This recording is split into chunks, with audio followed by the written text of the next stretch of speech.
Assalamualaikum warahmatullahi wabarakatuh. Selamat sore, rekan-rekan mahasiswa. Sementara belum ada yang bergabung ya. Ini web kita yang pertama untuk membahas tugas satu rekan-rekan mahasiswa semua. Di mana simpelnya tugas satu ini mahasiswa itu diminta membuat halaman web dan fokusnya itu pada front end dulu, pemesanan bahan ajar yang dilakukan oleh UT daerah. Jadi di sini kita akan lebih menekankan pada pengembangan yang berbasis front end. Penambahan data itu dilakukan melalui DOM ya di JavaScript.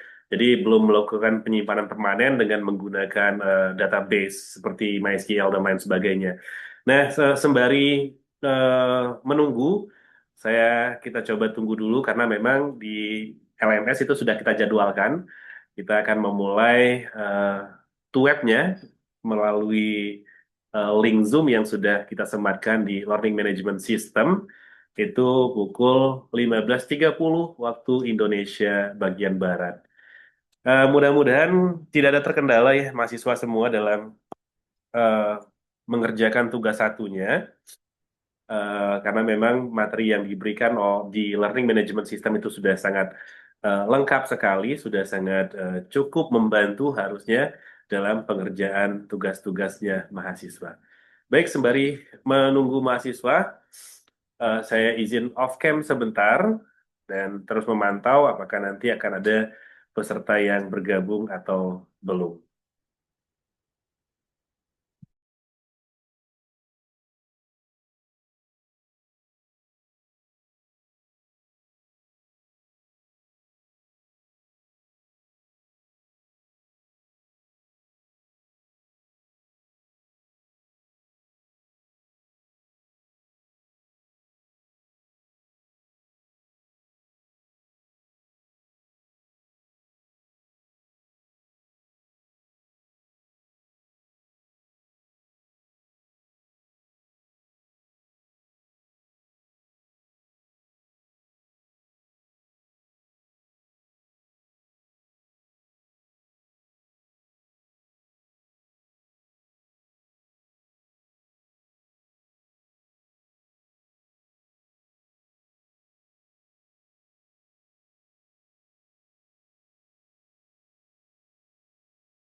Saya barusan cek rekan-rekan mahasiswa itu sementara baru ada dua mahasiswa yang mengirimkan tugas.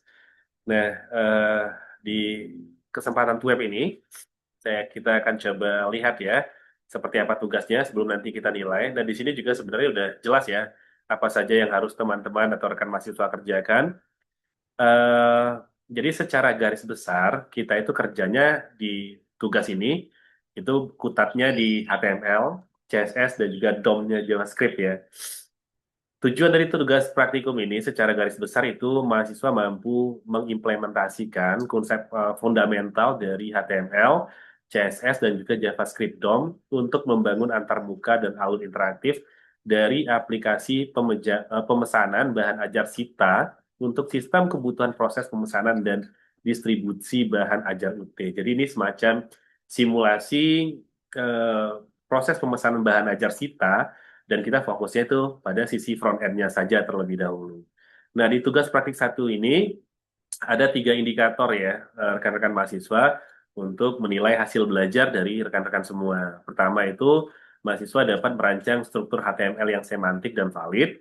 Kemudian juga mahasiswa dapat mengelola gaya antarmuka menggunakan CSS, baik itu ditulis secara inline, internal, maupun dipanggil sebagai file eksternal. Kemudian mahasiswa dapat menggunakan JavaScript untuk manipulasi DOM, validasi form, karena di sini juga nanti diminta ya untuk apa namanya autentikasi atau proses loginnya, kemudian manipulasi data table, dan interaksi UI sesuai dengan kreativitas masing-masing. Jadi diperbolehkan menggunakan pop-up, modal, alert, dan lain sebagainya. Nah, ini petunjuknya lebih lanjut. Beberapa kriteria penilaian dalam hal ini, dalam tugas satu ini, pertama itu adalah struktur HTML-nya yang semantik, valid, dan lengkap. Ini juga eh, strukturnya itu juga diberikan contoh dalam soal. Jadi dalam panduan soal itu ada struktur yang jadikan sebagai panduan. Kemudian yang kedua, desain CSS-nya ini juga menjadi hal yang dinilai kawan-kawan semua. Kemudian JavaScript DOM-nya, bagaimana interaktifnya website yang dibuat. Misalnya ketika login berhasil, barangkali ada notifikasinya. Ketika salah password, itu ada notifikasinya juga, dan lain sebagainya. Kemudian bagaimana manipulasi data yang dibuat. Jadi ketika penambahan data, DOM melakukan manipulasi terhadap struktur HTML, laman webnya, itu juga dinilai kawan-kawan semua. Kemudian validasi form dan alert ini memberikan feedback ya saat terjadi error misalnya kesalahan pengetikan itu ada feedback dari aplikasinya sehingga ada interaksi dari laman front end yang dibuat. Kemudian modularitas file dan juga struktur file. Nah, ini juga ada panduannya teman-teman semua. Selanjutnya kreativitas tambahan ya. Ini juga menjadi aspek yang dinilai ketika kawan-kawan menyematkan sesuatu yang apa namanya beyond dari petunjuknya soal itu juga menjadi aspek penilaian tambahan tentunya. Baik itu temanya secara tampilan, styling, looks dan UI-nya. Kemudian penjelasan dalam video untuk menyelesaikan tugas. Ini yang sering kawan-kawan semua mahasiswa itu terabaikan ya. Karyanya diberikan, sementara tentu tutor juga berharap mendapatkan penjelasan dari apa yang dikerjakan oleh mahasiswanya. Nah, penjelasan seperti ini selain membantu saudara untuk mendapatkan nilai maksimal dalam tugas, ini juga tentu saja membantu saudara lebih memahami apa yang saudara kerjakan dengan menjelaskan ulang apa sebenarnya yang sedang saudara kerjakan dalam tugas tersebut. Nah, kemudian ada juga aturan terkait dengan durasi video penjelasan maksimal 15 menit. Walaupun untuk hal ini saya berikan dispensasi ya teman-teman semua. Kalaupun nanti video rekan-rekan karena penjelasannya panjang barangkali itu lebih dari 15 menit, gak apa-apa. Saya tetap terima. Tapi kalau dari panduan tugas itu memang dibatasi 15 menit. Alangkah baiknya kalau misalnya durasinya maksimal 15 menit dan bisa memberikan penjelasan yang lengkap, penjelasan yang menyeluruh sehingga saya bisa memahami apa yang sebenarnya saudara kerjakan dalam tugas satu tersebut. Oke, ini baru dua mahasiswa yang mensubmit tugas untuk tugas satu ini. Nah, kita coba baca lebih lengkap ya. Kita baca lebih lengkap soal tugasnya. Ini dia soalnya. Oke, kita coba buka. Nah, di soal ini sebenarnya itu dia penjelasannya lebih lengkap ya, kawan-kawan semua. Ini kenapa belum terbuka ya? Oke, nah ini dia. Penjelasannya itu lebih lengkap, di mana ini soalnya, kawan semua, Anda, mahasiswa, itu diminta untuk membuat sebuah aplikasi website sederhana untuk pemesanan bahan ajar di universitas terbuka yang dilakukan oleh UT daerah. Jadi nanti boleh simulasikan, misalnya Mas apa namanya, Mas Rahmat misalnya itu mensimulasikan dari UT daerah Jakarta misalnya. Nah, kemudian pada tugas ini mahasiswa berfokus pada proses front end seperti yang saya jelaskan tadi. Jadi fokus kita itu di sisi front end. Kalaupun ada penambahan data, misalnya penambahan data pesanan bahan ajar, itu dilakukan dengan JavaScript DOM. Jadi bukan dengan penyimpanan permanen menggunakan database MySQL misalnya. Nah, kemudian eh, kita belum menggunakan backend, ya. Kemudian data-data yang dibutuhkan itu tidak dibaca melalui database, tetapi melalui JS file yang akan dilampirkan bersamaan dengan tugas praktik ini. Jadi dia dilampirkan dengan JS file, bukan di database. Jadi kita belum belum masuk pada proses backend-nya. Nah, ini beberapa halaman yang ditentukan dalam tugas. Jadi, saudara semua itu wajib membuat 4 halaman. Ya, pertama itu adalah halaman login, yang filenya itu diberi nama login.html, di mana di sana terdapat dua buah input. Pertama input email dan juga input password. Nah, di sini kalau misalnya bisa apa namanya saudara tambahkan verifikasi emailnya itu akan jauh lebih baik. Jadi, tipe inputnya yang pertama itu adalah tipe email, yang kedua adalah tipe password. Kemudian ada satu tombol login. Nah, proses kerjanya kalau email salah atau tidak sesuai dengan apa yang kita definisikan, maka dia akan memunculkan pop-up atau alert yang berisi bahwa email atau password atau kombinasinya itu salah. Jadi itu respon atau feedback yang diberikan oleh aplikasi yang saudara rancang tersebut. Kemudian terdapat tombol lupa password dan daftar yang dimunculkan dalam bentuk modal box atau pop-up. Nah, ini jelas ya, spesifikasi atau apa yang diminta oleh tugas itu diterangkan dengan jelas dan clear sekali. Nah, ini juga diberikan eh, gambaran ya, gambaran tampilan seperti apa yang rekan-rekan mahasiswa harus buat. Jadi ini eh, tampilannya ada dua input form, pertama untuk input email, yang kedua itu input password. Dan ini ada apa namanya akses untuk lupa password yang ketika diklik dia itu memunculkan modal pop-up untuk fitur lupa password. Kemudian ada satu tombol login atau masuk yang ketika diklik dia akan mencocokkan apa yang diinput oleh user dengan apa yang kita definisikan, dan ketika salah juga akan muncul notifikasi berupa alert bahwa kombinasi antara email dan password itu salah. Kemudian belum punya akun ini akan memunculkan sebuah pop-up untuk registrasi atau pendaftaran. Nah, yang kedua itu saudara harus merancang halaman dashboard menu, dashboard utama yang diberi nama dashboard.html.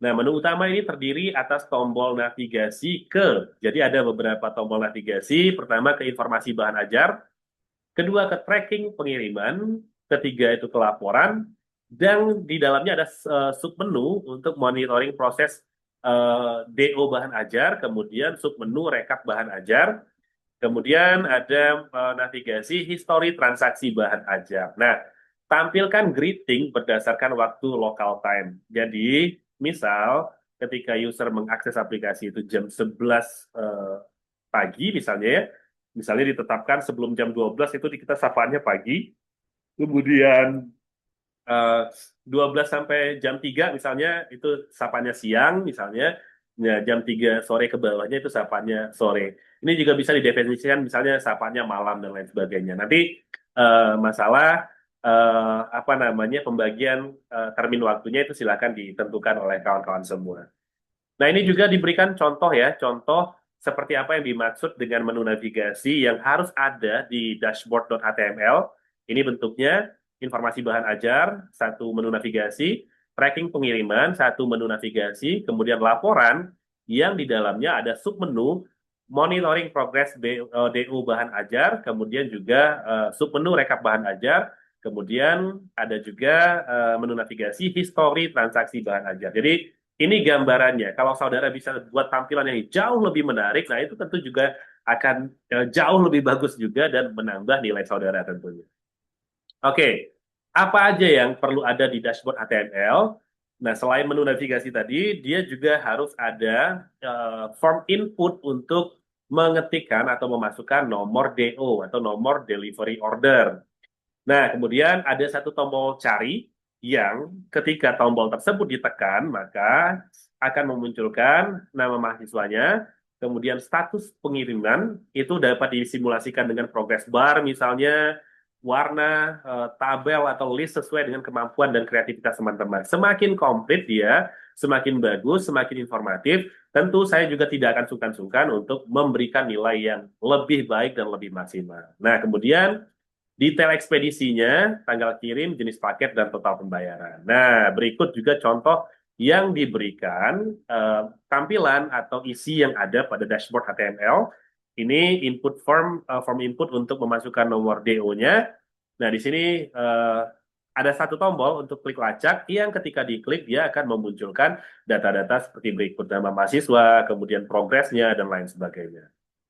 Kemudian, file ketiga yang harus saudara buat itu adalah stock.html. Nah, ini menampilkan informasi tentang stok bahan ajar. Jadi secara dinamis, data dummy itu pada data.js, nah itu diambil untuk ditampilkan di sini. Kemudian terdapat fitur untuk menambahkan baris stok baru menggunakan JavaScript DOM. Nah, ini yang kita bahas tadi. Jadi penyimpanannya itu di sisi front end dengan memanfaatkan DOM-nya JavaScript. Nah, berikut adalah contoh ya, contoh tampilan dari halaman stock.html yang saudara bisa rancang. Ini dia tampilannya. informasi bahan ajar, kemudian ini dia detailnya. Nah, ini yang tadi saya sampaikan bahwa di soal tugas satu ini itu juga diberikan petunjuk terkait dengan struktur file yang saudara buat. Jadi ini root foldernya Sita Praktik. Kemudian di dalam root folder ini itu ada pertama file index.html. Di sini lokasinya atau di sini yang difungsikan sebagai halaman login rekan-rekan semua. Kemudian ada dashboard.html yang tadi isinya dashboard menu, termasuk di dalamnya ada menu navigasi tadi yang sudah dijelaskan.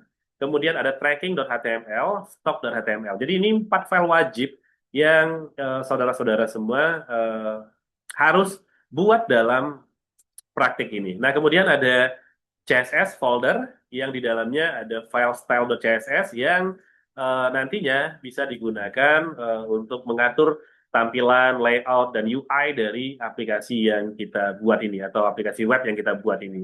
Sekali lagi karena kita fokusnya pada front end ya teman-teman semua dan styling, tampilan, UI itu juga termasuk salah satu aspek penilaian saya nantinya. Kemudian ada folder JS yang di dalamnya ada file yang isinya script JS yang semua aktivitas JavaScript, aktivitas DOM-nya nanti dituliskan script-nya di dalam file ini.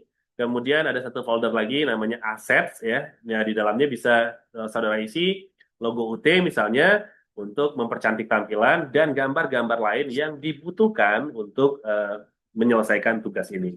Jadi ini strukturnya saya rasa ini sudah cukup jelas sekali ya panduan yang diberikan oleh universitas terkait pengerjaan tugas satu ini. Nah, ini juga jabaran detail dari yang disampaikan di LMS bahwa kriteria penilaian itu poin-poinnya sebagai berikut kawan semua. Pertama, untuk struktur HTML yang semantik, valid dan lengkap itu maksimal mendapatkan 15 poin.